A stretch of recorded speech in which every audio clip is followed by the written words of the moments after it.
మధ్యన ఒక తప్పుడు ప్రాపకండా చంద్రబాబు నాయుడు గారి మీద పథకాలు ఇవ్వట్లేదు అని చెప్పి వైసీపీ వాళ్ళు ప్రాపకండా చేస్తూ ఉన్నారు. చంద్రబాబు నాయుడు గారు రాష్ట్ర ఆర్థిక పరిస్థితి గురించి ప్రజలకు తెలియజేయడం జరిగింది. జగన్మోహన్ రెడ్డి టైంలో ఆర్థిక పరిస్థితి ఘోరాతి ఘోరంగా, అసలు లెక్కాపత్రం లేకుండా, మరి ఈ ప్రాజెక్టులోంచి ఇరిగేషన్లోంచి ఇంకో చోట నుంచి ఇక్కడికి ఎక్కడ కూడా సిస్టమ్ లేకుండా ఈ రాష్ట్రాన్ని కనీసం అప్పు కూడా పుట్టకుండా, ఎఫ్ఆర్బిఎం సపోర్ట్ కూడా లేకుండా జగన్మోహన్ రెడ్డి రాష్ట్రాన్ని పరిపాలించిన విధానాన్ని మరి ఈ 4 నెలలు కూడా అకౌంట్స్ వెతకడం కూడా కష్టమైంది. ఒక్కసారి చూస్తే చంద్రబాబు నాయుడు గారికి గుండె ఆగినంత పని అయింది. దాంట్లో భాగంగానే ప్రజలకి ఆంధ్రప్రదేశ్ రాష్ట్రం యొక్క ఆర్థిక పరిస్థితిని జగన్మోహన్ రెడ్డి ఏ విధంగా సర్వనాశనం చేసి అప్పచెప్పాడు అన్నది తెలియజేశారు చంద్రబాబు నాయుడు గారు. అది నిజంగా మెచ్చుకోవాల్సిన విషయం. ఒక రాష్ట్రానికి ముఖ్యమంత్రి చెప్పవలసిన ఆవశ్యకత ఉంది. అప్పులు 10 లక్షల కోట్లు చేశాడు జగన్మోహన్ రెడ్డి. ఓన్లీ వడ్డీలే 71,000 కోట్లు కట్టాలి సంవత్సరానికి. చెల్లింపులు వచ్చేసరికి 1,40,000 కోట్లు. అసలు 71,000 కోట్లు కట్టాలి. చెల్లింపులు వచ్చేసరికి 1,40,000 వడ్డీలు అన్నీ కలిపి. అంటే ఈ విధంగా రాష్ట్రం ఎక్కడ ఎంత దారుణంగా పాతాళలోకానికి తొక్కి జగన్మోహన్ రెడ్డి యొక్క దరిద్ర పరిపాలన ఎంత దారుణంగా చేశారన్నది ప్రజలకు వివరించారు. అదేవిధంగా ఫీజు రీఎంబర్స్మెంట్ అవ్వచ్చు, ఇరిగేషన్ కావచ్చు, ఇవ్వలసిన బకాయిలు 1,40,000 కోట్లు ఉన్నాయి. మరి ఇంతేకాకుండా ఆయన విలాసాలు కావనండి, సెంటు భూముల్లో దోపిడీలు అవనండి, అదేవిధంగా సచివాలయ రంగులు అవనండి, ఇవన్నీ కలిసి 19,800 కోట్లు ధనం వృధా చేశారు. ఇంకా స్కాములు వచ్చేసరికి లిక్కరు, అసైన్డ్ భూములు, విద్యుత్ ఒప్పందాలు, టీడీఆర్ బాండ్లు, ఎర్రచందనం, సిలికా బీచ్ శాండ్, లేపాచి భూములు, సాగునీటి ప్రాజెక్టులు మొత్తం కలిసరికి ఆయన దోపిడీ చేసింది 8,23,000 కోట్లు.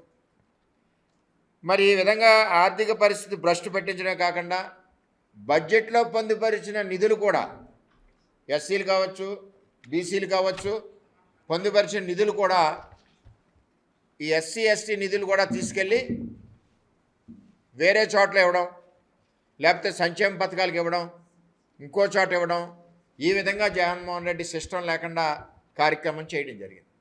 ఈ యొక్క విధానాలన్నీ కూడా చంద్రబాబు నాయుడు గారు రాష్ట్ర ప్రజలకు తెలియజేశారు. ఈ విధంగా సర్వనాశనం చేశాడు రాష్ట్ర ఆర్థిక పరిస్థితి. ఈ పరిస్థితి మీ ముందు ఉంచుతున్నామని చెప్పి ఆయన చెప్పడం జరిగింది. జగన్మోహన్ రెడ్డి పరిపాలనలో ఒక ఇండస్ట్రీ రాలేదు, నిరుద్యోగులకు ఒక ఉద్యోగం లేదు, డిఎస్సి అసలు వేయలేదు, పోనీ ఏదైనా చేశారా అంటే చేయలేదు. అలాగే రోడ్లు గాలికి వదిలేశారు, ప్రాజెక్టులు గాలికి వదిలేశారు, అభివృద్ధి గాలికి వదిలేశారు. ఇవన్నీ పరిస్థితుల్లో చూసుకుంటుంటే రాష్ట్రాన్ని ఏ విధంగా నడిపించాడు అన్నది మీకు అర్థమవుతా ఉంది. ఇవాళ ఇరిగేషన్ బిల్లులు కానీ, కాంట్రాక్టుల బిల్లులు కానీ, వేల కోట్ల రూపాయలు ఇవాళ చంద్రబాబు నాయుడు తిరిగి ఇవ్వాల్సిన పరిస్థితి వచ్చింది. స్కూల్ రీఎంబర్స్మెంట్ పేమెంట్లు కానీ, ఆరోగ్యశ్రీ పేమెంట్లు కానీ, మరి ఇవన్నీ లెక్కేసుకుంటే దగ్గర 17,000 కోట్ల చిల్లర పేమెంట్స్ ఉండిపోయినాయి. ఒక ఆరోగ్యశ్రీకే 3,000 కోట్ల చిల్లర పేమెంట్ ఉండిపోయింది. ఈ విధంగా జగన్మోహన్ రెడ్డి కార్యక్రమాలు చేశాయి. ఈ కార్యక్రమాలన్నీ కూడా ప్రజల ముందు చంద్రబాబు నాయుడు గారు పెట్టడం జరిగింది. ఇందులో తప్పేంటని చెప్పి నేను అడుగుతా ఉన్నా. ఎంచేదంటే సూపర్ 6 పథకాలు అన్నది ఎట్టి పరిస్థితుల్లోనూ ముందుకెళ్ళే పరిస్థితి, అందులో డౌటే లేదు. చంద్రబాబు నాయుడు గారు మాటలు ఏమని చెప్పారు, ఈ విధంగా ఆర్థిక పరిస్థితి ఉంది, అయినా సూపర్ 6 ఇచ్చాం. కూటమి ప్రభుత్వం, బీజేపీ, తెలుగుదేశం, జనసేన పార్టీలు 3 కలిసి మేనిఫెస్టోలో డిక్లేర్ చేశారు. వీటన్నిటినీ బరువు మోస్తూ వాటిని మేము పూర్తి చేస్తామని చెప్పి చంద్రబాబు నాయుడు గారు చెప్పారు. దాన్ని జగన్మోహన్ రెడ్డి దొంగలు వక్రీకరించి పథకాలు లేవు, రావట్లేదు, పథకాలు లేవంటే తింగరోళ్ళారా, మీకు అర్థం అవ్వట్లేదా? ఇవాళ గ్యాస్ సిలిండర్లు ఇచ్చాం, దగ్గర రాష్ట్ర వ్యాప్తంగా గ్యాస్ సిలిండర్లు 80 లక్షల పైగా ఇచ్చాం. 463 కోట్లు ఇచ్చారు. అలాగే పెన్షన్లు ఇచ్చాం. మరి పెన్షన్లకు దగ్గర 63.77 లక్షల మందికి పెన్షన్లు ఇస్తున్నాం. నెలకి పెంచిన పెన్షన్లు 2,717 కోట్ల రూపాయలు ఇస్తున్నాం. జగన్మోహన్ రెడ్డి సిగ్గుందా నీకు? నువ్వు పెంచుతా అన్న పెన్షన్ ఎన్నాళ్ళకి ఇచ్చావు? 5 ఏళ్ళకి ఇచ్చావు. వేళ చంద్రబాబు నాయుడిని ప్రశ్నించడానికి నీకు ఎక్కడ అర్హత ఉంది అంటే ఆ విధంగా పెన్షన్లు ఇచ్చాం. అలాగే ఉగాదికి ఆర్టీసీ ఇస్తున్నాం, ఉచిత ప్రయాణం. ఆల్రెడీ కర్ణాటక కమిటీని వేసి పంపించారు, ఉగాదికి సిద్ధం చేస్తూ ఉన్నారు. ఈ విధంగా ఒకదాని తర్వాత ఒకటి సమస్యలు తేల్చుకుంటూ ఈవేళ దగ్గర 3,600 కిలోమీటర్ల పైచిలుకు రాష్ట్రంలో రహదారులన్నీ కూడా ప్యాచ్ వర్క్ చేస్తున్నాం. దానికో సుమారు 1000 కోట్లు సుమారు దానికి బడ్జెట్ ఇచ్చారు, 50 కోట్లు అటు ఇటులో. ఇవన్నీ నువ్వు ఒక రోడ్డు వేసి ఉంటే ఈ ప్రాబ్లమ్స్ లేవు కదా. ఈ కార్యక్రమాలన్నీ కూడా చేయడం జరుగుతుంది. అందుకే చంద్రబాబు నాయుడు గారు ఈ విధంగా రాష్ట్రాన్ని అన్ని రంగాల్లో కూడా, ఆఖరికి ధాన్యం బిల్లులు కూడా, గత ప్రభుత్వంలో బిల్లులు కూడా ఇప్పుడు చంద్రబాబు నాయుడు గారు ఇవ్వాల్సిన పరిస్థితి వచ్చింది. ధాన్యం బిల్లులు ఇచ్చారు, ఆరోగ్యశ్రీ బిల్లు ఇస్తున్నారు, ఇరిగేషన్ కాంట్రాక్ట్ బిల్లులు, ఇన్ని వేల కోట్ల రూపాయలు వేల బరువు మన కూటమి ప్రభుత్వం మీద పడిందని చెప్పి చంద్రబాబు నాయుడు గారు తెలియజేశారు. దీన్ని తప్పంటే ఎలాగా? ఉన్న వాస్తవం, ఒక ముఖ్యమంత్రిగా ఎన్నికయ్యాక ఆ రాష్ట్రంలో అప్పటి వరకు పరిపాలించిన ముఖ్యమంత్రి యొక్క ఛార్జీ ముఖ్యమంత్రి చంద్రబాబు నాయుడు గారు తీసుకున్నారు. కాబట్టి అందులో అప్పు ఎంత ఉంది, ఆస్తి ఏమన్నా ఉందా, వచ్చే ఆదాయం ఏమన్నా ఉందా, ఇవ్వాల్సింది ఏంటన్నది ప్రజలకి తెలియజేయవలసిన బాధ్యత ముఖ్యమంత్రికి ఉంది. కాబట్టి చంద్రబాబు నాయుడు గారు విపులంగా మరి చెప్పడం జరిగిందని చెప్పి తెలియజేస్తా ఉన్నాం. ఇప్పుడు పెట్టుబడులు సుమారు 6,33,000 కోట్లు చిల్లరి వేల పెట్టుబడులు తీసుకురావడం జరిగింది లోకేష్ గారి నాయకత్వంలో. మరి ఇది ఒక 6 నెలల్లో సాధ్యం చేశారు. ఎప్పుడన్నా మరి జగన్మోహన్ రెడ్డి గారు ఎప్పుడన్నా 1,00,000 కోట్ల రూపాయలు కానీ, 10,000 కోట్ల రూపాయలు కానీ పెట్టుబడి తీసుకొచ్చారా? ఎక్కడా లేదు. అదేవిధంగా ఈరోజు స్పీడ్ ఆఫ్ డూయింగ్ బిజినెస్ విశాఖలో టీసీఎస్తో పెట్టుబడులు పెట్టిస్తున్నారు. గ్రీన్కో రాష్ట్ర వ్యాప్తంగా దగ్గర 5,16,000 కోట్ల రూపాయలు పెట్టుబడి గ్రీన్కో పెడుతుంది. అనంతపురం కడపలో పెట్టుబడులు సెయిల్ 1,728 కోట్లు. రాష్ట్ర వ్యాప్తంగా 5,65,000 కోట్లు రిలయన్స్ కంపెనీ పెడుతుంది. ఇవన్నీ కూడా చాలా ఉన్నాయి చెప్పడానికి కూడా సమయం ఉండదు. అంటే 6,33,000 కోట్ల రూపాయలు పెట్టుబడులు తీసుకురావడం జరిగింది.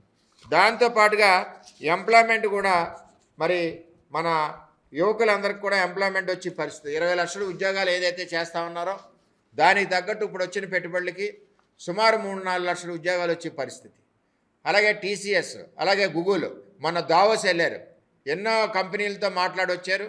వాళ్ళందరూ వస్తున్నారు, ఒప్పందాలు జరుగుతాయి, నిరుద్యోగులకు ఉద్యోగ అవకాశాలు వస్తాయి.